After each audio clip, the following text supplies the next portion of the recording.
Welcome to the City Show. Today we have a guest, Ivan, international tennis coach, international tennis pro, and entrepreneur. Moved from Argentina all the way to New York City, now based in the beautiful town of Edgewater, New Jersey, which has, by the way, more beautiful views than New York City. Ivan, thank you for being here today. Gracias por venirse a nuestra show. Who knew that the City Show is bilingual and speaks multiple languages, actually? Thank you for having me, Jack. It's always a Thank you. pleasure. So, what are your thoughts on the current state of tennis in the United States and elsewhere around the world? It's, in my personal perspective, tennis in US is booming. It's a high demand sport. It's a high end sport. It's a niche as well.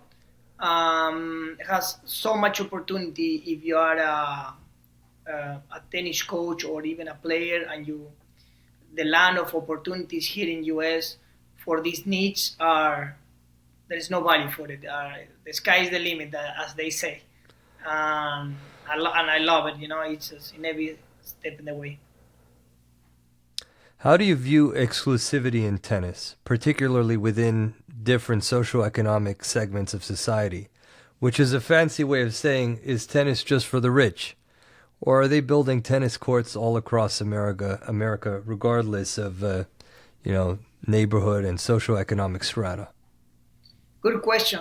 Like I told you, in my personal perspective, tennis is the sport of the rich. It always was like that from the first beginning when they started playing in France and then in England, and vice versa.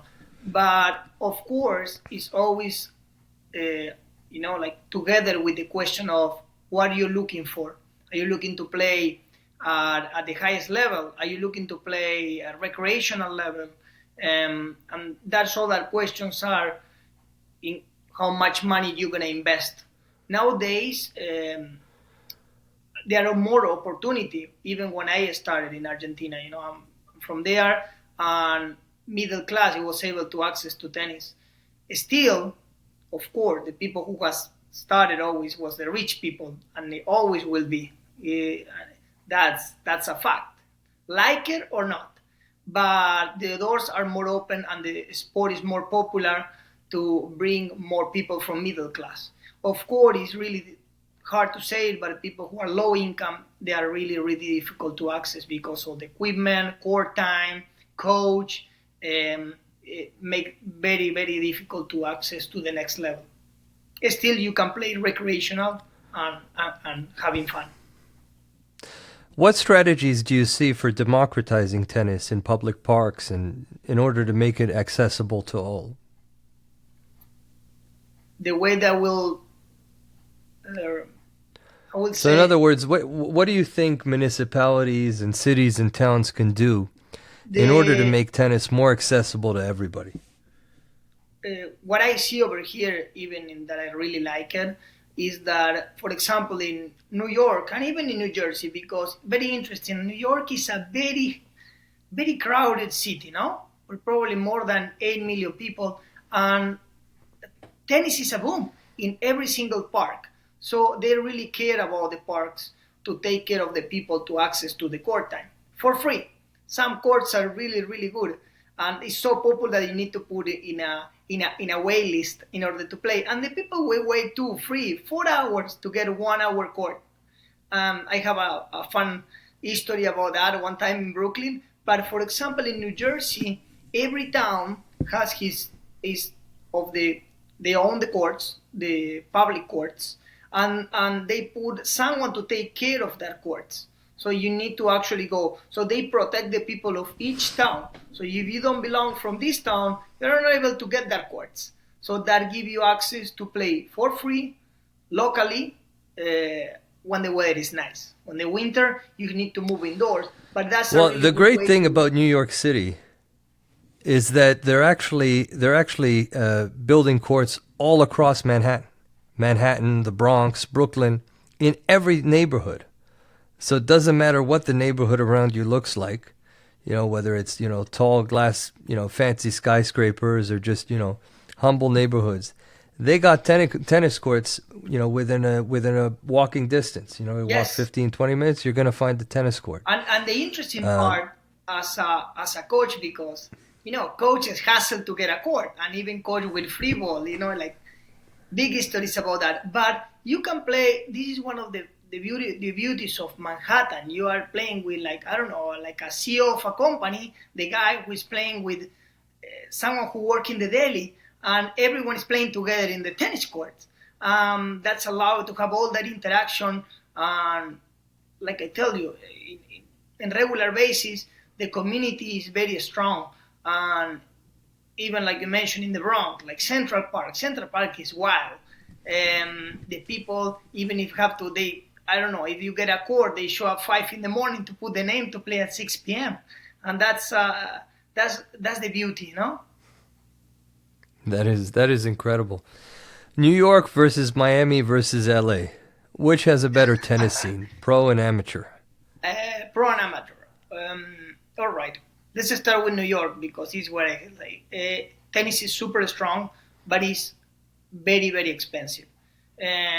Allow you to, even at an amateur level, you have to probably pay when the winter comes, like $100 average for 1 hour or more, depending the club. No, but that's make tennis very difficult and make it very niche. But the people paid anyway.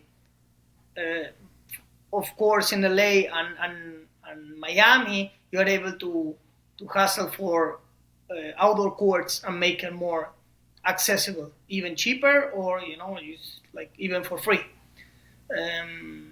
That's the difference in price.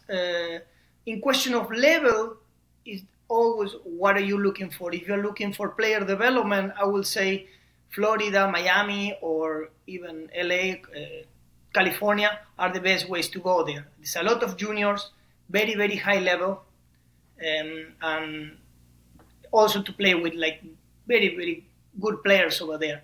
So in that question, I will say that place for the high level. But that's not fair. They get a lot more practice in Miami and LA than they do in New York because the weather's good. Correct. So they can play year round. Yes. They get more practice. They just more solid amateur players. Yes, and also, well, in Florida you can get surprised because that rain a lot. My cousin lived there and started play tennis last year. He got, Ivan, I'm so into it. He wants to play with random people, but it rain a lot and it's very humid. And sometimes he don't has people to play as well. So that's a challenge over there. So in question, I will say California has a really, nice weather, dry weather to play. That's make it, very even Indian Wells for the tennis pro players are the best tournament in the world to be there because the weather and the atmosphere. Indian Wells is in the Hamptons, right? Indian Wells is in California, Palm Springs. It's in California. Okay, got it. Let's talk about your home country of Argentina. Both Argentina and the U.S. have something in common. They have unconventional political leaders, to say the least, that want to rewrite how government works. Not a political opinion, just a reality. What is your perspective on Mr. Javier Milei? Javier Milei, I'm so happy that he won. Actually, I voted for him. That's one of the reasons that I left the country when I was 26, to look for better opportunities. Coming to a question that you talking before about when you mentioned how you see tennis in the landscape over here, the respect of the tennis coaches are amazing, in US. And sometimes we don't have that there, So when I left Argentina for better opportunities because it was the left party in that moment. For a long time, I was super, super mad about it. The situation, the lack of opportunity, you mentioned the corruption, everything. So when he won, I was super happy. And I don't know, I think maybe you will agree with me on this one. I think these are crazy times. We need crazy people, crazy leaders. And we need people who came with these ideas and modified it and I don't know, like following. I'm so happy for the. I believe in the free market, the what do you say, when you can say whatever you want, and free speech, all the rights that we have. That's here. an important one for sure. We don't want anyone impeding our free speech. Correct. And I feel all that when I came here, I was embraced, and that's one of the reasons I love the United States, and I was very very happy about the change in of the government in my country, and made me feel to try to go more now and visit. Well, hopefully you'll get more of a chance to visit Argentina, and thank you for the insight in Mr. Javier Milei and your perspective on Argentina and its new promise of a brighter future. Ivan, thank you for attending today. It was a pleasure having you as a guest. Thank you for tuning into The City Show. We drop an episode every Thursday at 7 p.m. Eastern Standard Time on Spotify and YouTube. Follow us on Instagram and on TikTok at The City Show Official and at The City Show respectively to stay up to date with all of our projects. We hope you enjoyed this adventure into the urban spirit and look forward to having you next time. Thank you. Thank you, Jack. Have a great night.